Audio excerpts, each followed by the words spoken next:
a young boy answered the door when the bell rang. Upon opening it, he found a dark purple-haired girl with bandages wrapped around her neck. Twirling her hair, she introduced herself as the crow he had saved the previous day and stated that she had come to repay her debt. The boy, taken aback, began to suspect that this was some kind of ploy to recruit him into a cult. His suspicions deepened when the girl's demeanor shifted after he denied remembering the incident. She then dramatically asked if he was implying that she should serve him for life.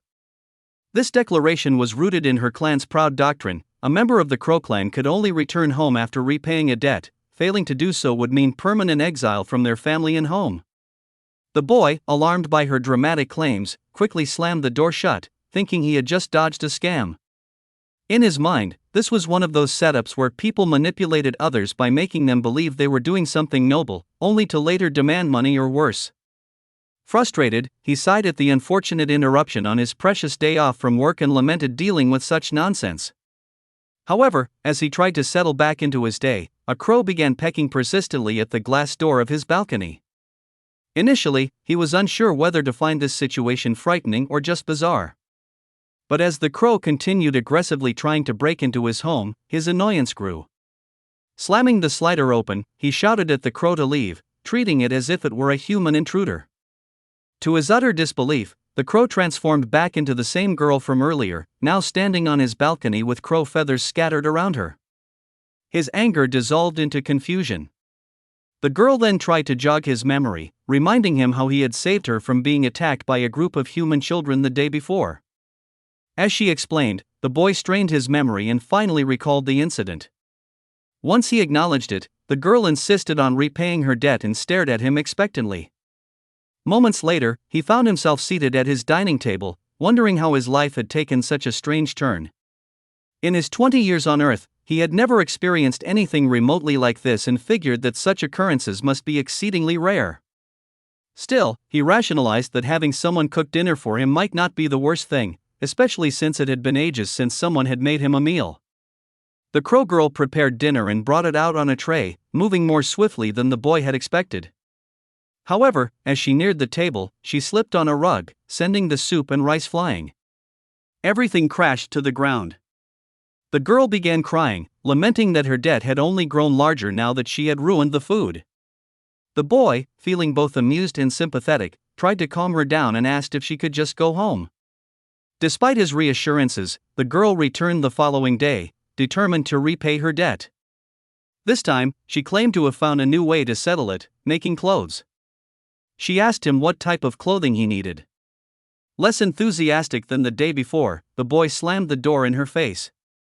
But the girl simply opened it with one hand, effortlessly brushing aside his attempt to shut her out.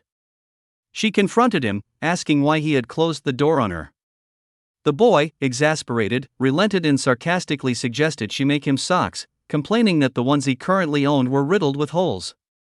However, the crow girl's pride as a member of her clan surfaced again. She trembled at the suggestion and vehemently declared that using her clan's sacred feathers to craft socks for filthy feet would be a disgrace. The boy, sensing her distress, told her to forget about it, adding that he hadn't really meant it anyway. Still, the girl was resolute in her mission to repay her debt. She calmed herself down and eventually agreed to make the socks. She warned him not to peek while she worked, and though puzzled, the boy agreed. He watched as she entered the bathroom, mumbling complaints about how unfair and painful this task was. Her words, something about bleeding, left him even more confused. A short while later, she emerged with a pair of socks, her hands bruised but hidden as best as she could manage. She handed the socks to the boy, who examined their craftsmanship and remarked on their impressive quality. However, as he put one sock on, he was surprised to find that it felt wet, as though his foot was submerged in a foot bath. Stranger still, he noticed that the socks had an incorrect number of toe spaces, 2 extra, to be exact. The boy tried to maintain a positive attitude, thanking the crow girl for her effort and remarking that the socks would still be useful for wearing at home. He hoped that expressing gratitude would encourage her to leave. Instead, she asked what she could do next to settle the remaining debt. The crow girl, feeling that making socks was too simple a task considering he had saved her life, insisted that such a grand act demanded more significant repayment. Once again, the boy assured her that her debt was repaid and that he didn't need anything else. However, the crow misinterpreted his words, believing he intended to enslave her and metaphorically step on her with the socks she had made for him. She began crying even harder, covering her face with her bruised hands. Frustrated, the boy yelled back that all he meant was that he was satisfied with her repayment and didn't need her to do anything else. Her tears only grew louder, and she blushed as she explained that her bruised hands were the result of her inexperience with sewing. The boy sighed, told her to wait a moment, and went inside his house. When he returned, he bandaged her wounds, helping her for the second time. Embarrassed by his kindness, the crow girl suddenly punched him in the face, accusing him of elongating her debt even further. Rubbing his face, the boy explained that he didn't mean to make things worse, but her reactions were utterly exhausting. The next day, after a long and tiring Monday, the boy found himself riding the last train home, completely drained. When he finally reached his house, he was shocked to find the crow girl waiting outside his door. Before he could say anything, she began lecturing him for being so late. However, mid-rant, her tone shifted, and she awkwardly claimed that she wasn't worried about him and didn't really care what happened to him. Trying to change the subject, she asked about the metal beast, her strange term for trains. The boy, finding her ignorance slightly offensive to trains, brushed it off and tried to dismiss her for the day. He apologized, asking her to leave him alone so he could rest. Instead of leaving, the crow swiftly opened the door, closed it behind her, and declared that she couldn't allow him to suffer alone. She then claimed she would help him relieve his fatigue. Before the boy could argue, he suddenly found himself wrapped in dark purple, fluffy nightclothes. His tired eyes teared up as he sank into the soft material, admitting that while the fluff had its pros and cons, it instantly made his body feel lighter. He noticed the static electricity from the fur had caused her hair to stand up in spiky strands, which made both of them laugh a little. Soon after, the boy offered her a plate of mayonnaise sandwiches, saying it was all he had for dinner and urging her to eat. The crow girl teared up at his gesture and began eating quickly, overwhelmed by the taste. However, halfway through, she froze, realizing that eating his food would only increase her debt further. Despite trying to restrain herself, she couldn't stop and continued eating while sobbing that she was ruining all her progress. After finishing the sandwiches, she stood up dramatically and declared that from this moment onward, she would repay her debts in full. The boy, meanwhile, barely listened, as his attention had drifted to her hair, which had somehow grown back to normal after its spiky static state. The next day, when the boy returned home, he found the crow waiting for him again, this time dressed in a traditional woman's outfit. She greeted him with a bow and asked if she could wash his back. Completely baffled, the boy asked where she had learned such an idea, to which she replied that her grandmother had taught her. Just as she began making her offer outside his front door, the woman who lived next door overheard the conversation and was visibly shocked. Mortified, the boy scolded the crow girl, asking her to stop saying such things in public, as they could easily be misunderstood. The crow, however, ignored his warning and declared that every day of her life now revolved around serving him. She then exclaimed dramatically that she wanted to end this relationship and be free from her debt. The neighbor, now thoroughly horrified, gasped audibly at what she overheard. Frustrated, the boy begged the crow girl to stop phrasing things in ways that caused misunderstandings. However, she continued her antics, only making things worse. Finally, the boy lost his temper and explained that he had saved her simply because he felt bad for her. He told her he didn't want anything in return and that it was enough for him to know she was okay now. The crow girl, however, was unconvinced. She tearfully admitted that being saved by a human had made her an embarrassment to her clan. She lamented how, even when she tried to repay her debt, she constantly failed and only ended up thinking about him more and more. Breaking down in tears again, she begged for another chance to repay him. The boy sighed in defeat and stood up. Moments later, the two were in the bathroom. The crow girl asked if she could start washing his back, and the boy reluctantly gave his permission. Without warning, she dumped an entire tub of ice-cold water on him. The shock made him scream, feeling as though his very soul had left his body. Soaked and shivering, he yelled, asking if she was trying to kill him, and demanded to know why she hadn't used hot water. The crow, Miyabi, found it strange that humans preferred to wash their backs with hot water, considering it unnecessary. Later that evening, after the boy had gone to bed, he found himself shivering uncontrollably from the effects of the cold water bath. He checked his temperature and realized he was running a fever. By morning, when Miyabi returned, she noticed the door was already open and remembered that he was usually off to work by this time. Concerned, she peeked inside and found the boy still in bed, his face flushed red with fever. Alarmed, she shouted to announce her presence, startling him awake. The boy explained that he was taking a sick day off work because he had caught a cold, and he worriedly mentioned that he needed to recover quickly to avoid trouble at work. He asked her to leave him alone so he could rest. However, Miyabi grinned mischievously, declaring that this was the perfect opportunity to repay her debt. Confused and irritated, the boy asked why she seemed so happy about his illness. Ignoring his protests, she got to work making him some warm food. When the food was ready, Miyabi carefully spoon-fed him hot rice. She blew on each spoonful to cool it before bringing it to his mouth, her movements slow but deliberate. As he ate, the boy was momentarily distracted from his cold. He couldn't help but notice how thoughtfully prepared the meal was. Each ingredient seemed carefully chosen, and her soft touch in cooking showed her genuine care. The warmth of the food soothed his sore throat, and though he found her a bit clumsy, he appreciated her effort. While pondering these thoughts, he accidentally ended up staring at her. Miyabi quickly noticed and, flustered, pointed out that he was staring a little too hard. Embarrassed, the boy changed the subject and asked her name, realizing he had never had the chance to ask. Miyabi became awkward, initially trying to deflect the question, but eventually introduced herself. She explained that her grandfather had given her the name. The boy smiled and commented on how beautiful her name was, noting that it meant refined beauty and adding that it suited her perfectly. This compliment made Miyabi blush deeply.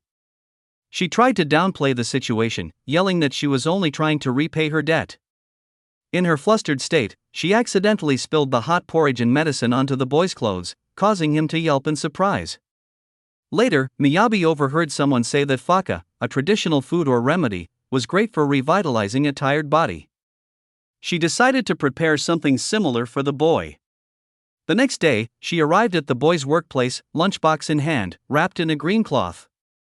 She stepped into the building but quickly made a scene when she bumped into a glass panel, mistaking it for the entrance. Passers-by watched as she got mad at the glass, and one wondered aloud if the strange girl was okay. Despite her misstep, Miyabi made her way to the reception desk, where she was asked if she had an appointment. Flustered, she admitted she didn't and struggled to explain who she was looking for, eventually describing him as a human man who never throws out his trash unless reminded. The receptionist, understandably confused, told her that this wasn't helpful. Meanwhile, upstairs, the boy was in the middle of a meeting, presenting ideas about improving the company's landing page based on recent data. Suddenly, a loud crash interrupted the meeting, distracting everyone in the room. The boy had a hunch about what, or rather, who might have caused the commotion. Sure enough, Miyabi was outside, lying on the grass after another failed attempt to enter the building. She waved at him sheepishly as he rushed down to check on her. The boy, frustrated and concerned, asked if she was okay. When he got too close to examine her neck, Miyabi blushed and shoved him away, accidentally smearing rice from the bento onto his shirt. Confused and annoyed, he demanded to know why there was rice on him.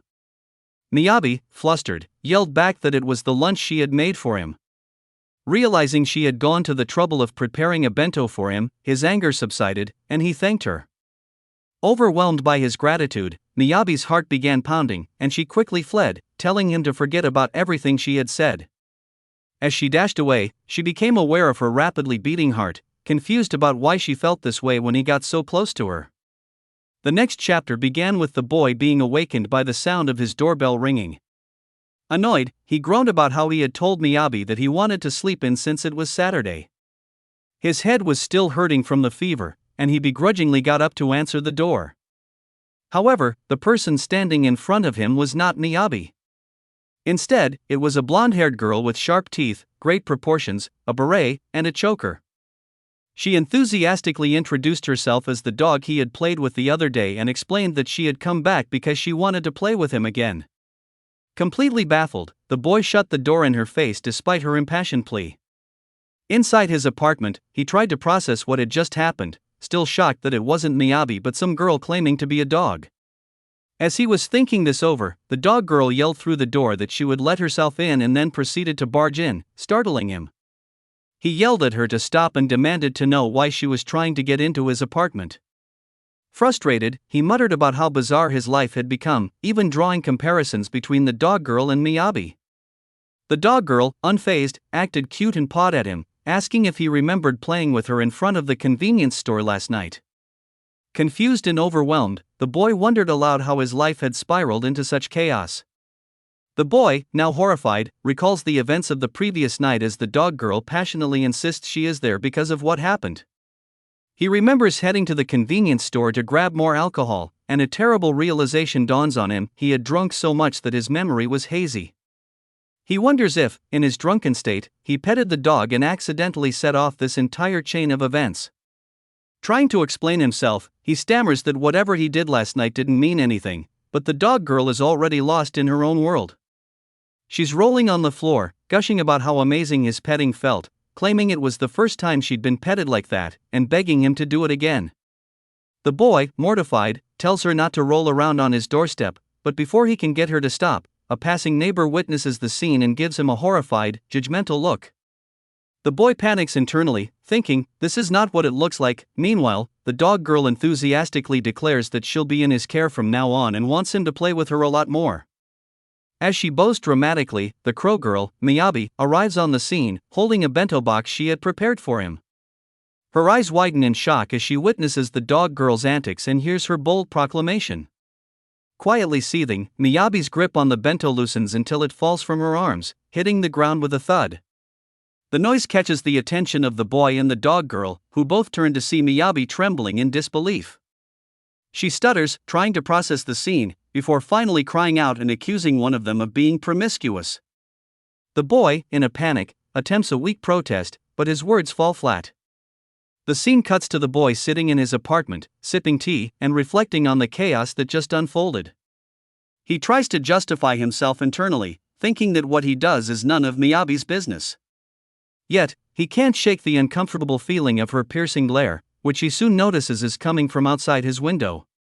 Frustrated, he aggressively slides the door open and demands to know why Miyabi has been glaring at him for hours.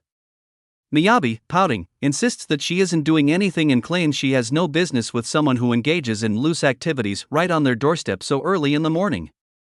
Her tone is laced with disdain, and she even spits on the floor for dramatic effect. The boy, exasperated, tells her that if that's how she feels, she should just leave so he can drink his tea in peace. But Miyabi suddenly perks up, visibly fidgeting, and says she still has a debt to repay. The boy groans, telling her that she's already done enough and that he doesn't mind if she stops trying to repay him. This causes Miyabi to freeze, her movements halting as she processes his words.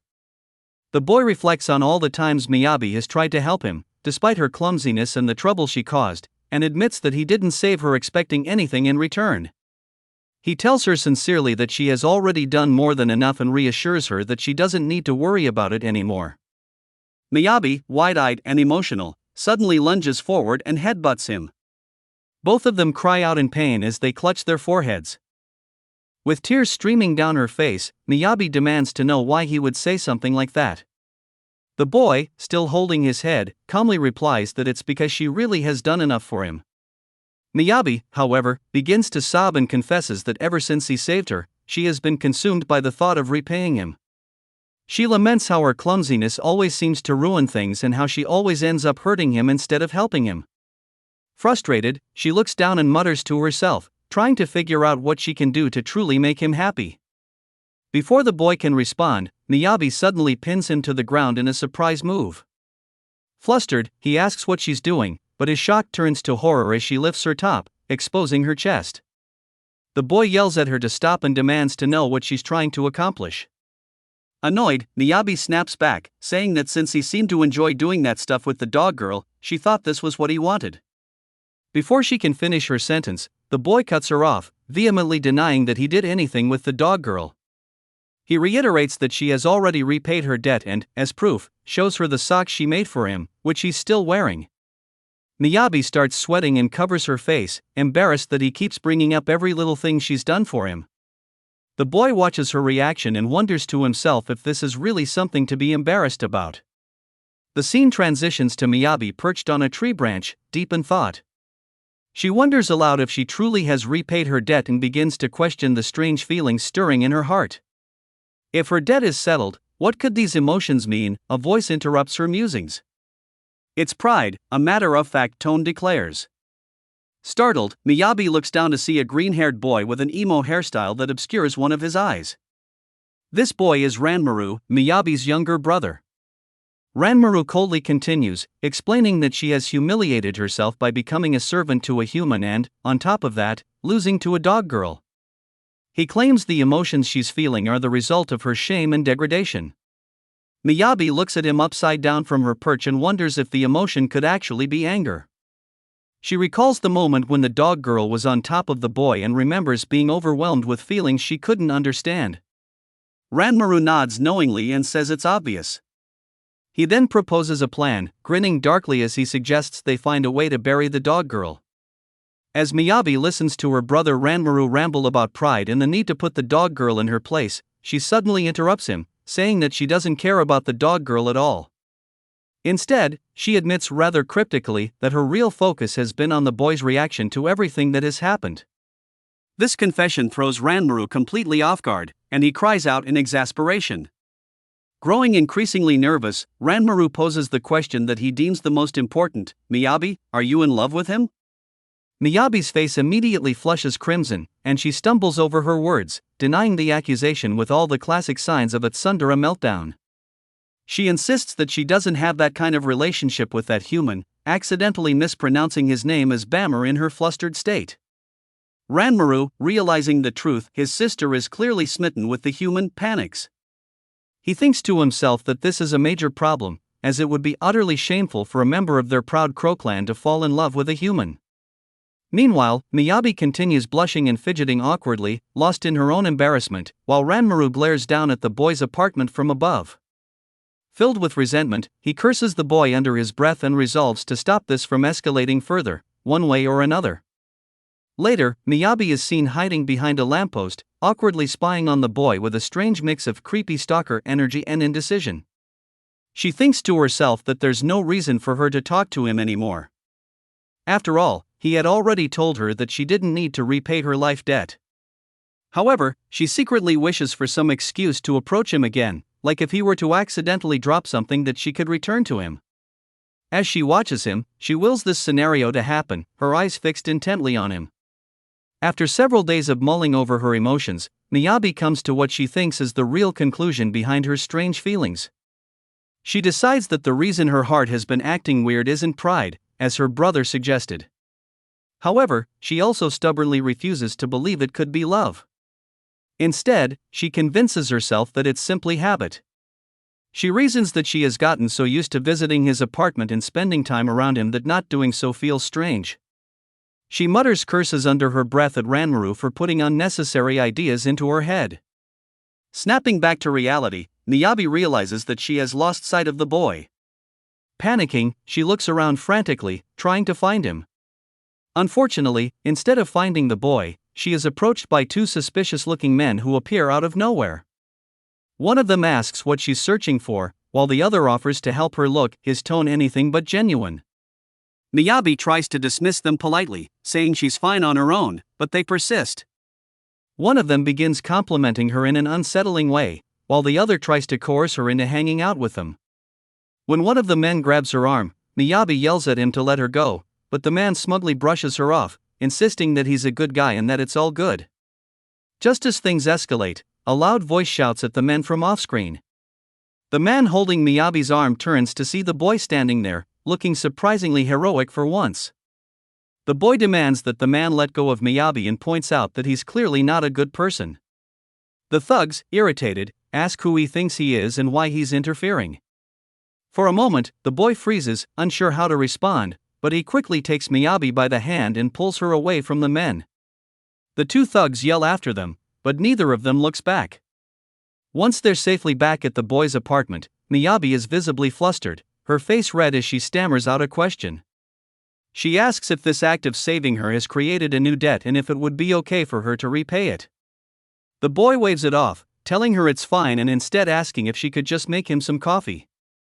Determined not to mess up this time, Miyabi carefully prepares the coffee and places it on a tray. As she walks toward him, she practically scoots across the floor to ensure nothing goes wrong. However, her efforts are all in vain, as she trips and spills the coffee before the boy even has a chance to tell her to be careful. Frustrated, the boy accuses her of doing this on purpose at this point, but Miyabi defends herself, saying she was just nervous.